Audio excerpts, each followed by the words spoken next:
Podcast. Lo mejor está por escuchar.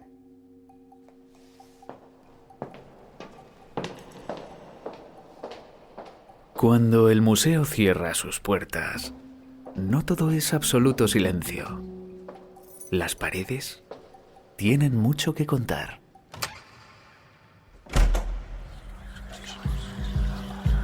Museo Nacional Thyssen-Bornemisza presenta Las paredes hablan.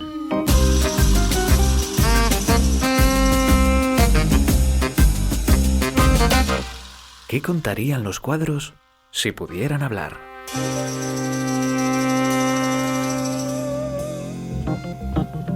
Episodio 6. Disidencias e identidad LGTBI. La muerte de Jacinto, de Giambattista Tiepolo, siglo XVIII, habla con El griego de Esmirna, Nikos, de Ronald Kitaj, siglo XX.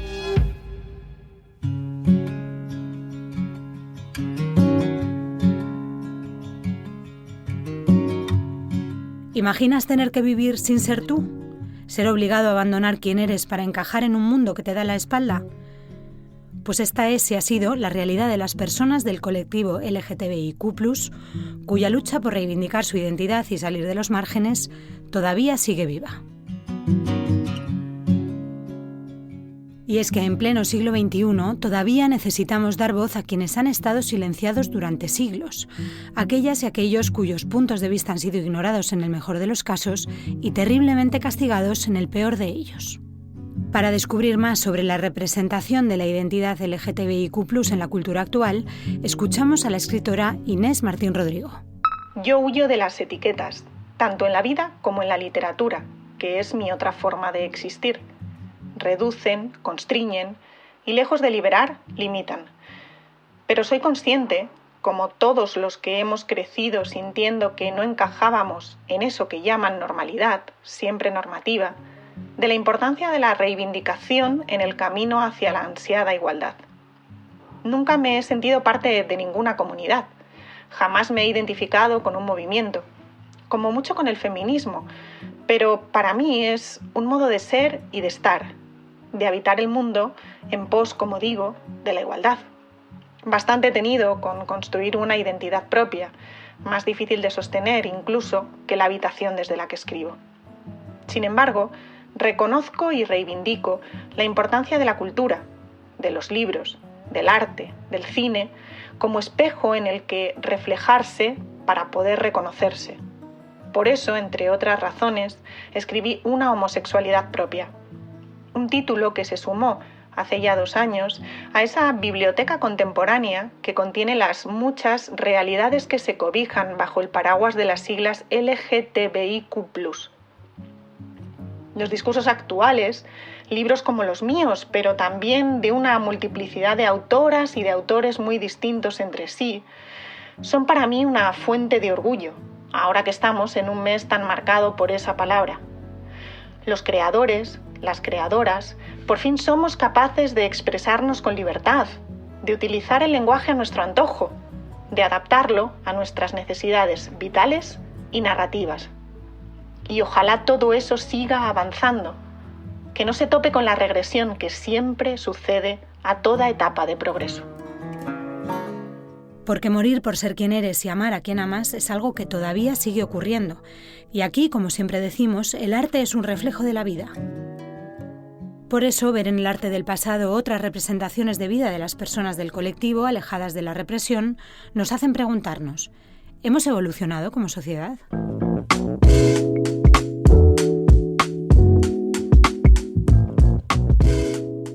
Existen numerosas obras en las que la identidad LGTBIQ+ es un tema central, ya sea de forma velada o más o menos explícita, retratando experiencias de vida muy distintas.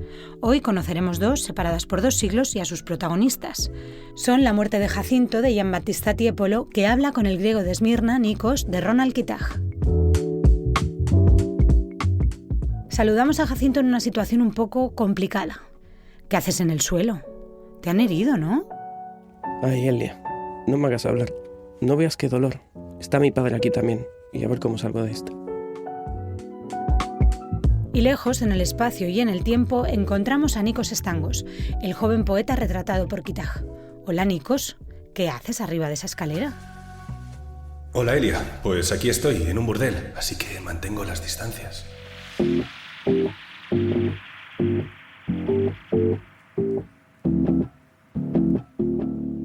Y para poder seguir adentrándonos en las identidades LGTBI reflejadas en el arte, contamos hoy con Alberto Gamoneda, educador en el Museo Nacional Thyssen-Bornemisza. Bienvenido, Alberto. Hola, buenos días. ¿Qué tal? ¿Cómo estás? Muy bien. Si quieres, empezamos por esa descripción de estas dos obras que vamos a analizar hoy. Son dos obras que están en un recorrido en el museo que se llama Amor Diverso. Una de ellas es un Tiepolo de 1752-53, un cuadro de gran formato, de medir unos 2 metros, casi 3 metros, y representa la muerte de Jacinto. Es una obra de Tiepolo, el pintor veneciano. Y en el cuadro, si lo dividimos en dos partes, en la parte izquierda hay un grupo de personajes que está mirando bajo unas ruinas clásicas y sobre un suelo de hierba que al final acaba de una manera muy curiosa en un suelo en damero, como ajedrezado en rosa y blanco.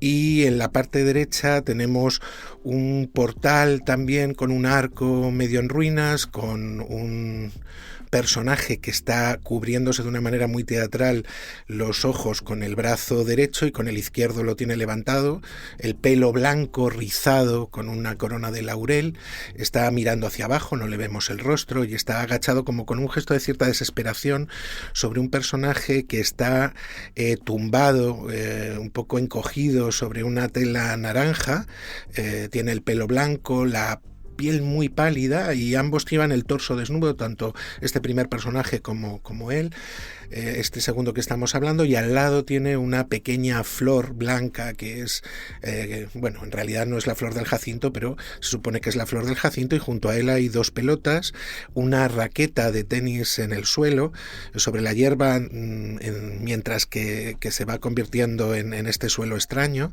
y por detrás, justo en el lateral derecho, tenemos una arquitectura con una escultura sin brazos, una especie de herma o atlante que representa como al dios Pan, que está como mirando esa escena con una leve sonrisa, y encima del todo arriba un papagayo de colores rojos, azules, y un cielo claro, es como un día claro, ¿no? Y justo en el otro lado, en el lado izquierdo, tenemos perdido medio un poco en la sombra, una lira, un arco y unas flechas, y entre los personajes vemos como una red que está medio caída, ¿no? La escena lo que representa es a la corte del reino de Esparta. Esos personajes de la izquierda son el rey Amilclas, su hija Polibea, varios soldados, y al fondo, casi escondida en la sombra, la reina Diomede, y los otros dos personajes que están con el torso desnudo son Apolo, y justo debajo de él tenemos a Jacinto. Eso es Les sorprenderá saber a quien nos esté escuchando que no has mirado el cuadro en toda esta descripción, que parecía que estuvieras, digo, por aclarar, que me estoy alucinando. Bueno, es que una de las cosas o de los trabajos que hacemos es audiodescripción para personas ciegas, entonces hay obras que tienes un poco estructuradas en la cabeza y tienes el mapa mental. Entre Apolo y Jacinto, ahora que estamos hablando, hay un pequeño personaje que es como un angelito, un erote alado, que lleva una especie de círculo con cascabeles, como una especie de pandereta con cascabeles, que representa al dios Eros, y es el que nos da la pista de que esta es una historia de amor homoerótico entre el dios Apolo y Jacinto, el príncipe espartano. Y bueno, pues hay varias mitos sobre la muerte de Jacinto. Uno de ellos, Jacinto muere por su propia torpeza, en otro es el dios Apolo, pero en el que tenemos aquí, que es una versión sacada de un italiano en el Renacimiento, que se llama del Aguilara, de una traducción de las Metamorfosis de Ovidio, del capítulo 10, que es donde se cuenta la muerte de este personaje, de Jacinto. hay un error, un pequeño error, y en vez del disco, que es a lo que estaban jugando Apolo y Jacinto, él traduce palacorda, que es el tenis. Por eso es tan extraño y a la gente le resulta muy curioso ver que en esta escena, muy del barroco, hay una raqueta, 3 pelotas y una red de tenis, porque es a lo que estaban jugando, ¿no? Y la historia lo que cuenta es que Jacinto es el más bello de los mortales, y no solo un dios, sino 2 se enamoran de él. Uno va a ser Céfiro, el dios del viento, y el otro va a ser Apolo. El elegido por Jacinto es Apolo, y Céfiro, celoso, durante este juego de disco, que en el cuadro es un partido de pelota, va a soplar, le va a dar la pelota en la cabeza a Jacinto y va a caer muerto. Entonces esa es la imagen que tenemos de una de las obras. Un viento celoso. Un viento celoso. un viento tóxico. Un poco, sí.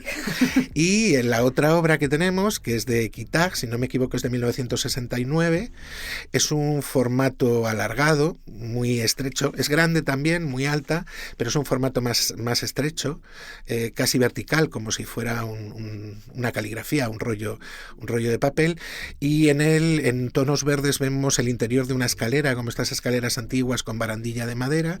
En la parte de arriba, en el ángulo superior derecho del cuadro, hay un círculo rojo, una luz roja, y bajando por la escalera un personaje con las manos en los bolsillos, que vemos entre la sombra, y que lleva una gorra de plato, una gorra típica de estas de obrero inglés, una parpusa, ¿no? Y un poco más abajo, en el borde de la escalera, en primer plano, hay una mujer que lleva unas botas negras altas por encima de la rodilla, una falda de tules con lunares, transparente, a través de la que podemos intuir y ver el vello púbico, y lleva como una especie de corsé negro hasta el cuello, tiene el pelo pelirrojo, una cara ligeramente oscurecida y una mirada directa, con el brazo, creo que es el brazo izquierdo, el que tiene levantado y apoyado en el quicio de la puerta, y por delante de ella, es justo el primer plano, hay un hombre con pantalones marrones o oscuros, una gabardina negra, que tiene el pelo rizado, lleva gafas, lleva las manos metidas en los bolsillos, y a pesar de esta mujer que parece querer llamar su atención, él va mirando al suelo como ausente de todo. Uh-huh. Es más o menos, yo creo que la idea de los dos cuadros, ¿no? ¿Y por qué los hemos escogido para hablar en este podcast? Pues porque hacen un juego de espejos, un juego de paralelismos, un juego de lecturas, un juego de quiasmos y de cruces absolutamente maravilloso, que además nos permite ver y entender lo que tiene la colección, ¿no? Y es como unas obras dialogan con otras y generan casi lecturas infinitas, y generan poéticas infinitas en la manera en la que las combines. Y estas dos nos valen para hablar, primero, por el tema literario. En una se recoge el capítulo 10 de las Metamorfosis de Ovidio, que es las Metamorfosis es una obra clave de la literatura grecolatina, y además con una influencia a lo largo de toda la historia de la literatura europea. Y en la otra, aunque no lo parezca a priori, también hay una referencia muy explícita literaria en varios planos y pictórica, ¿no?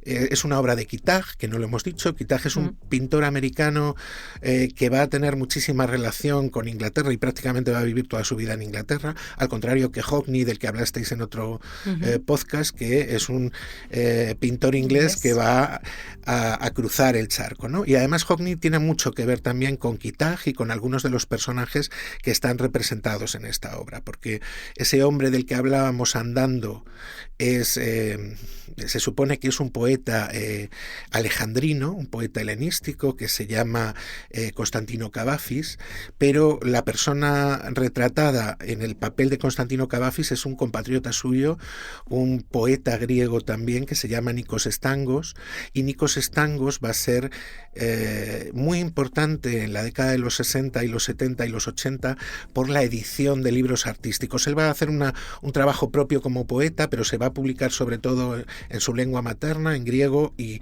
sobre todo en Grecia, pero en el mundo anglosajón va a ser importantísima su labor en el mundo de la edición artística y va a tener relación pues con artistas como Hockney, con artistas como Kitag, que van a ser íntimos amigos también, y Kitag como pintor tiene una obsesión por los temas literarios.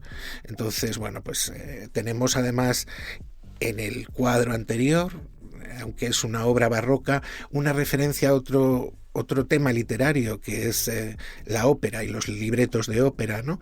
Y también a la música. Y aquí tenemos en el cuadro de Kitag esa referencia también a lo literario y a la poesía y también al mundo helénico, al mundo griego, a través de Cavafis y a esa sociedad idealizada de lo alejandrino. Y en ese sentido, ¿cuáles son esas referencias que encontramos al mundo LGTBI en el cuadro segundo? Porque en el primero nos lo has explicado claramente, pues, en el segundo quizá en ese desinterés manifiesto. Nikos, ¿estás ahí? Ayúdame, soy Jacinto, el de la mitología griega. Sí, estoy aquí, pero ¿qué te pasa? Parece que te estás muriendo, ¿qué ha pasado? Pues sí, me estoy muriendo. Dicen que ha sido Céfiro, el viento, que está celoso de lo mío con Apolo, o que igual ha sido Apolo con un disco. Pero, espera, Jacinto, ¿habláis abiertamente de lo vuestro en público? Pues claro, ¿por qué no? En esa representación de Cavafis es un poeta en el que toda su obra es el deseo homoerótico. Además es un pintor homosexual, un poeta homosexual y un poeta en el que el deseo es parte importante de su obra, una obra muy, muy sucinta, muy elaborada y muy depurada, con muy pocos poemas, un corpus. Y mira, hay uno de los poemas de 1916 que es como un epitafio, y aquí volvemos a ese juego con esa obra que utilizasteis de Hockney, que era el epitafio, también una referencia a la literatura con los epitafios de Miguel Ángel y Hockney va a publicar en el 67 un pequeño libro que es un libro seriado de 500 ejemplares que va a publicar con Hockney. Hockney hace los dibujos y él hace Nikos Stangos hace la traducción de esos 14 poemas de Cavafis que hablan del deseo homoerótico y empezamos a tener ya esos cruces, y en este poema de Cavafis, que se llama Tumba de Lanis, dice así: aquel Lanis que amaste, Marco, no se encuentra aquí. En esta tumba donde vienes tantas horas a llorar, aquel Lanis que amaste, más cerca de ti lo tienes, cuando en casa te encierras contemplando su retrato, que en cierta forma guarda lo que de él valía, que en cierta forma guarda lo que de él querías. Recuerda, Marco, cómo del palacio del procónsul trajiste aquel pintor tan afamado de Cirene, y cómo él, con artística astucia, pretendía, apenas vio a tu amigo, convenceros que debía retratarlo en la figura de Jacinto inmortalizado. Tendría más renombre su retrato de ese modo, decía. Pero tú, Lanis, no se prestaba así y no prestaba su hermosura. Con toda su firmeza se negó a representar en modo alguno ni a Jacinto ni a ningún otro, sino tan solo a Lanis, el alejandrino, el hijo de Ramístico. Y esos cruces de los que hablábamos, pues en este poema de la tumba Lanis hay una referencia a esa muerte de Jacinto y también a ese amor homoerótico ya no de los dioses y los inmortales, sino de los mortales alejandrinos de la época, y es un poco lo que hace Cavafis con toda esa poesía, con toda esa idea de lo alejandrino en un momento en que Alejandría es un protectorado inglés, él ha nacido dentro de lo que es el Imperio Turco y es un funcionario de origen griego, con un orgullo de ser griego, pero yo creo que para Cavafis ser griego no era tanto una patria real como una patria cultural. La idea de la cultura griega, todo lo que implica, ¿no? La idea de la cultura clásica, que es lo que vemos también reflejado en el cuadro recogido en ese cuadro del barroco, y esa reinterpretación barroca de la cultura clásica de ese gran decorador del final del barroco que va a ser Tiepolo.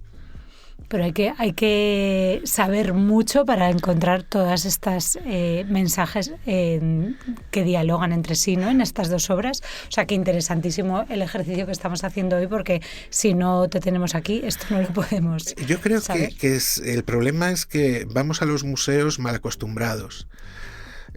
No sé si tú te pedirías toda la carta de un restaurante para comerla. No creo. O te leerías 1000 libros en una hora. Es imposible, sí. O verías 1000 películas. O oirías 1000 canciones o hablarías con 1000 personas. Entonces, ¿por qué pagamos un dinero por una entrada para ver 1000 cuadros? Ir al museo tiene que ser, tú puedes elegir ir en un fast food o en un delicatessen, ¿no? Y un delicatessen es sentarte, mirar. Hoy en día tienes toda la información de los cuadros en las webs de los museos y te puedes sentar tranquilamente, hay sillas de préstamo. Creo que igual que Cavafis o igual que tenemos que recuperar ese tiempo tranquilo y reaprender a estar en los museos, ¿no? De alguna forma. Reaprender a estar en los lugares, ¿no? Uh-huh. Y reaprender a estar con las personas, reaprender a estar, quizás. Y en el fondo, la llamada a la belleza, tanto de Ovidio como de Tiepolo, como de Cavafis, como de Stangos o como de Kitag, es una llamada a estar en las cosas, ¿no? A sentir la belleza de las cosas. Eso que hace una gran pintora como Georgia O'Keeffe cuando aumenta la escala de las cosas para obligarnos a mirarlas, ¿no? Pues interesantísima reflexión, y además pienso en lo que acabas de decir, la analogía con el fast food, y en el fondo es peor todavía, porque no es hacer fast food o delicatessen, es coger delicatessen y chuparlas y tirarlas casi, ¿no? Es un poco esa manera de ver las cosas de forma superficial. En 1906 Cavafis, en 5, tiene un poema muy interesante que se llama Fui, que dice: nada me retuvo, me liberé y fui hacia placeres que estaban tanto en la realidad como en mi ser, y a través de la noche iluminada bebí un vino fuerte, como solo los audaces beben el placer, ¿no? Sea llamada a disfrutar, al placer, al goce y al disfrute hedonista de la vida, que creo que es algo que tiene esa cultura grecolatina, ese carpe diem, ese disfruta de las cosas, y que creo que también está en esa cultura un tanto homoerótica, que por un lado puede ser algo positivo, pero por otro lado también puede convertirse en eso que hablábamos de un fast food, ¿no? De una superficialidad. De consumir de forma imprudente o de forma compulsiva sin prestar atención a lo que tenemos delante, que es algo muy propio de nuestros días, ¿no? Que somos consumidores compulsivos de todo, de comida, de imágenes, de moda, de todo lo que se nos pone delante.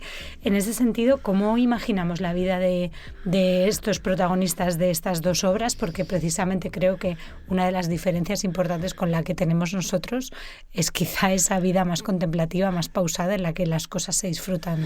Ay, Nikos, dame envidia. ¿Dónde vas ahora? Tú que puedes estar erguido. Voy a darme un garbeo por el puerto de Alejandría para emular los paseos del poeta Cavafis. ¿Cavafis? No me suena. Yo soy más de Ovidio. Normal, para ti aún no nacido. Es un gran poeta, te encantaría.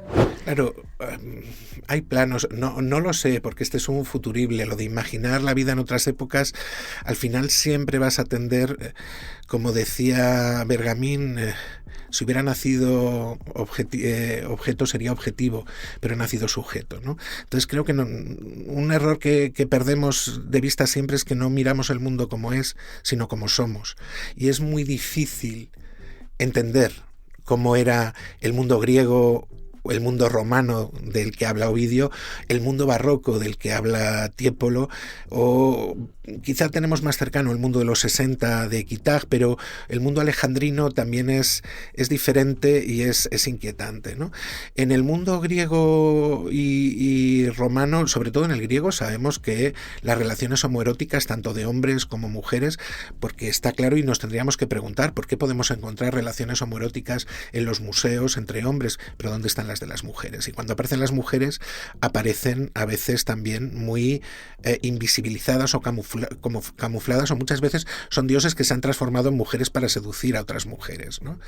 Entonces, hay cosas que es difícil entender y ponerte en su lugar. Para el mundo griego, las relaciones homoeróticas eran algo normal y aceptado, y según los lugares de Grecia, ¿no? Había una institución en Atenas que era la pedrastía, que hoy en día es un delito, pero en ese momento era el tránsito de un ciudadano joven a la edad adulta a través de la relación de un erómenos y un erastés que elegía tu familia.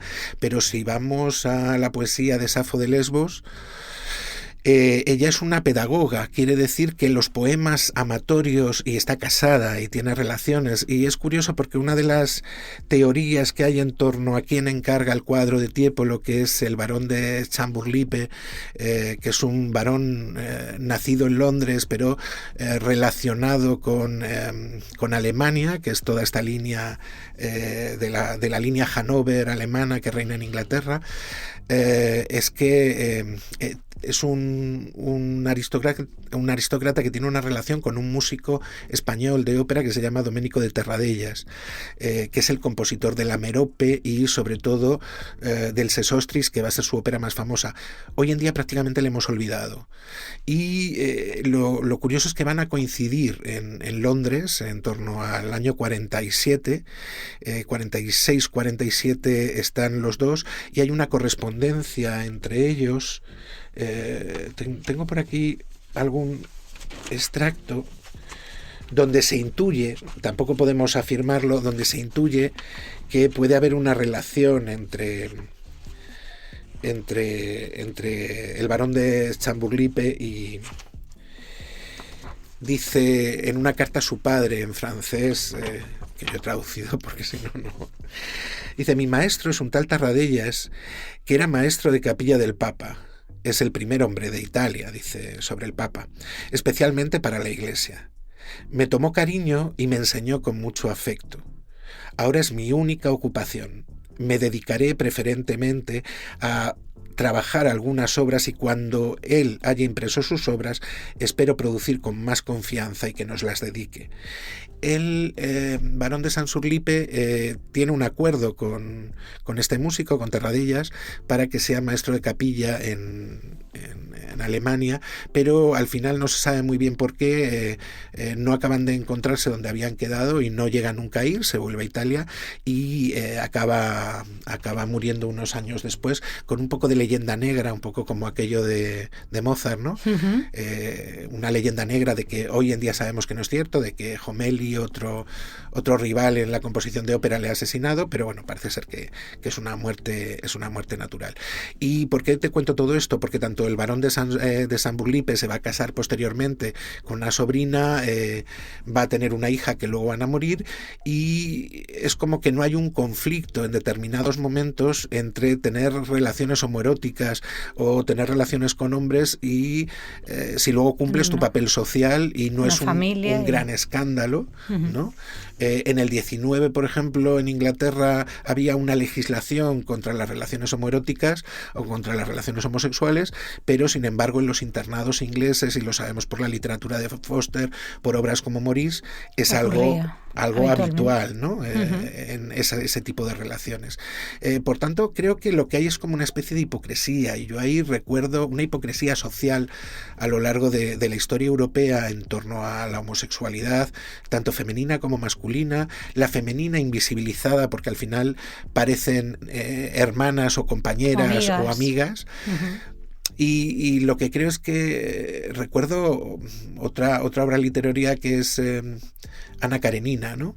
El pecado de Ana Karenina no es engañar a su marido. El pecado de Ana Karenina es querer vivirlo abiertamente y en libertad. Eso es lo que la sociedad rusa no le perdona. Y eso es lo que le acaba costando la vida.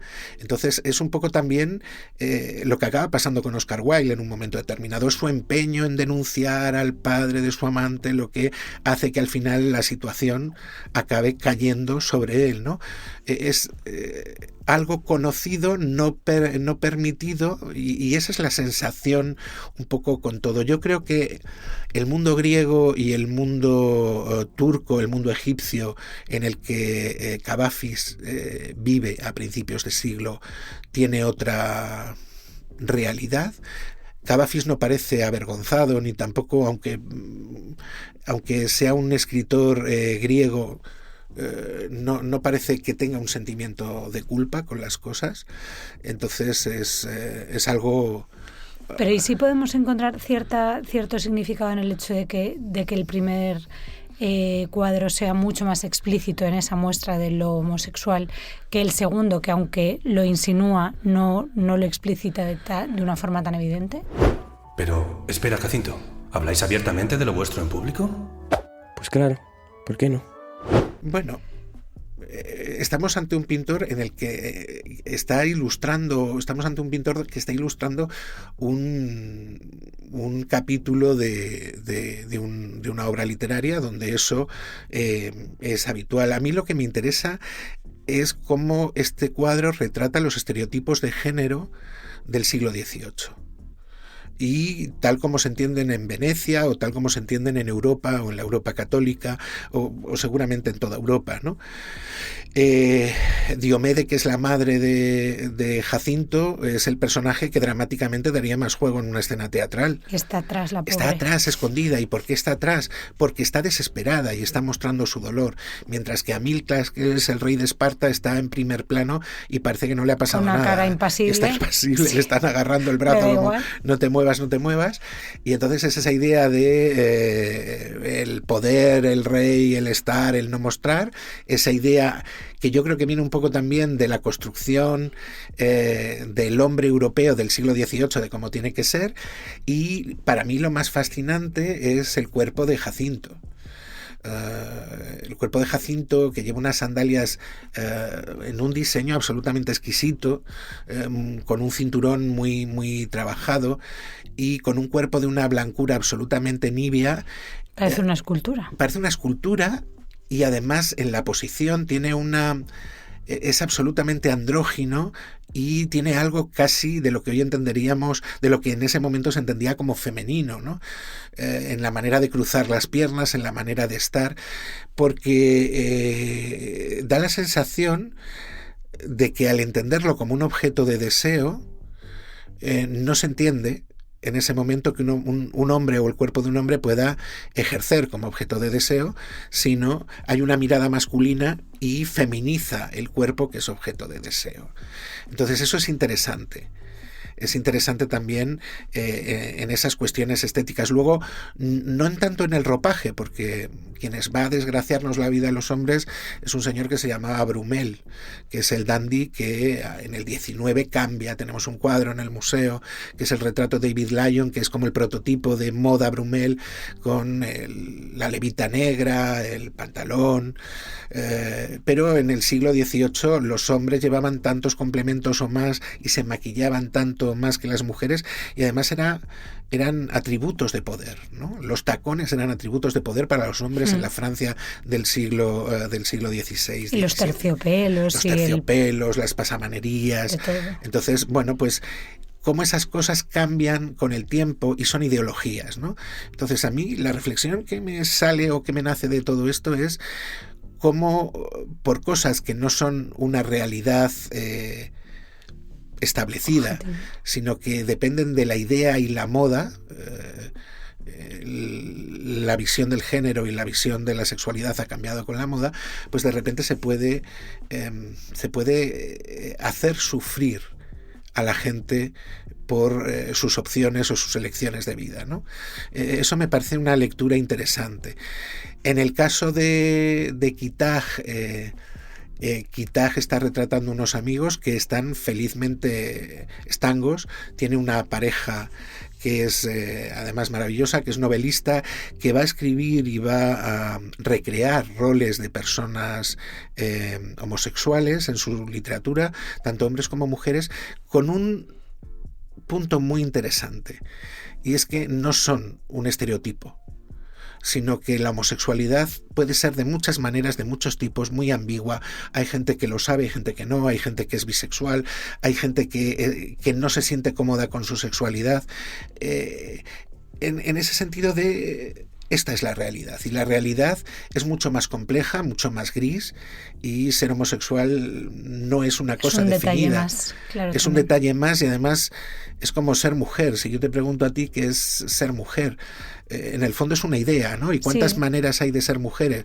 Pues, o de ser hombre. Pues cada persona encuentra y construye su propia masculinidad, su propia feminidad y su propia sexualidad. Entonces seguimos empeñados en hacer estos cajones extraños. Compartimentarlo todo. Sí, es verdad que además siempre se hace la misma analogía, pero es cierto. Yo no planteo las cosas desde el como mujer heterosexual hago, pero sí parece que se obliga a que las personas que no son tienen una sexualidad heteronormativa hagan todo desde esa sexualidad. Cuando tú no compras comida desde la homosexualidad, no paseas, o sea que hay un punto de exceso de definición en torno a esto. Definición, pero que para algunas personas puede ser necesaria y bienvenida, y puede, pero si quieres tú, puede condicionarte tu vida, y puede ser una bandera en tu vida, y claro que sí, y debe serlo si tú lo quieres así.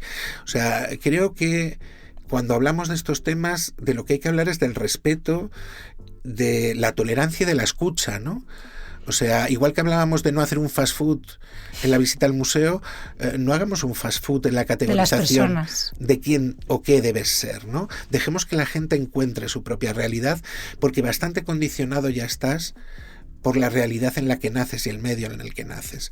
Y de eso puedes hacer maravilla, o puedes simplificar en exceso las cosas, ¿no? Porque al final es lo que hablamos, las etiquetas y el cómo uno decide usarlas, pero sobre todo el mal que hace cuando es la sociedad la que te etiqueta un poco sin preguntar. Hay que buscar un equilibrio, porque el etiquetado es necesario, pero es necesario ponerle nombre a las cosas, pero también el poner nombre no tiene que ser un cajón que te encierre, ¿no? Entonces, ¿cuál es el equilibrio entre que una red te conecte y una red te atrape? Muy difícil ese equilibrio.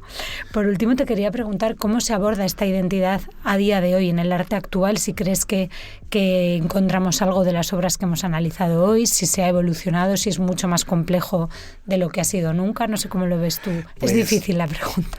Jacinto, me dais envidia, ya sabes, Apolo y tú, qué naturalidad. Yo he vivido una vida muy rica, he convivido con mi pareja, el escritor David Plant, pero las uniones entre hombres no se permitieron legalmente en mi país hasta el mismo año en el que yo morí. Bueno, Nikos, no siempre ha estado así de normalizado. Durante mucho tiempo feminizaron mi cuerpo para poder desearme. No, creo que vuelve a ser lo mismo que estábamos hablando. Creo que depende de los artistas, ¿no? O sea, cuando hablamos de artistas, era un pintor barroco, pues es que seguramente Rubens no sabía que era un pintor barroco. Él era un pintor y él pintaba cosas. Bueno, es un pintor de temática gay. Pues puede que sea conscientemente un pintor gay, o puede que sea un escritor gay o un poeta que trabaje la poesía homoerótica, o puede que eso sea solo una parte de su obra, ¿no? Al final, creo que los artistas trabajan con la verdad de su cotidianidad, en esa idea de que no vemos el mundo como es, sino como somos. Quizá quienes más plasman el mundo como son los artistas, porque generan imágenes e imaginarios que tienen que ver con su necesidad y sus obsesiones. Pobre del arte que no nace de la necesidad del individuo, ¿no? Del creador. Creo que eso es, si en mí la expresión de género es una preocupación y una necesidad, si la sexualidad es una expresión y una necesidad, va a estar presente. Y sobre todo no olvidemos que hay dos pulsiones, decía Freud, la de vida y la de muerte. Y dentro de la pulsión de vida, la creación es una pulsión de vida y es una afirmación de la vida. Entonces, lo importante es la creación en sí, y la creación como celebración, o como cierre, o como sanación, o como cura, o como construcción, ¿no? Y hay artistas que necesitan construir una identidad que no les ha sido permitida. Hay artistas que necesitan reivindicarlo porque han sufrido la opresión de no poder expresar, ¿no? Y eso siempre es una reacción brutal. Pero habrá artistas que no quieran ser clasificados y que quieran que su obra no se contemple desde determinadas perspectivas, ¿no? Vuelvo a la idea de la escucha, la idea de la tolerancia y la idea del respeto. Y creo que cuando tratamos temas de expresión de género, expresión sexual, de identidad de género, si algo nos hace falta aprender como sociedad, y algo podemos aprender de las lecturas de las obras de arte, es esa idea de la escucha y el respeto. Pues nos quedamos con este aprendizaje, nos quedamos con esa reflexión de revisitar los museos de otra manera y con otra forma de observar, y con este análisis casi filosófico, te diría, de lo que implican estas obras y todas las que podemos ver en el museo. Muchísimas gracias. Muchísimas Alberto gracias Gamoneda. a ti, un placer. Un placer.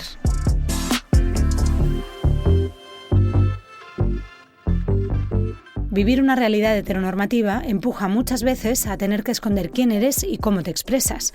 Gracias a escuchar a los protagonistas de nuestras obras de hoy, podemos reflexionar sobre el camino que aún queda por recorrer. Hasta siempre, Nikos. A ver si mejoras de lo tuyo, Jacinto. Gracias, Elia. Haré lo que pueda. Hasta luego, Elia. Te espero en la escalera, ven a verme. Nos escuchamos en el próximo episodio.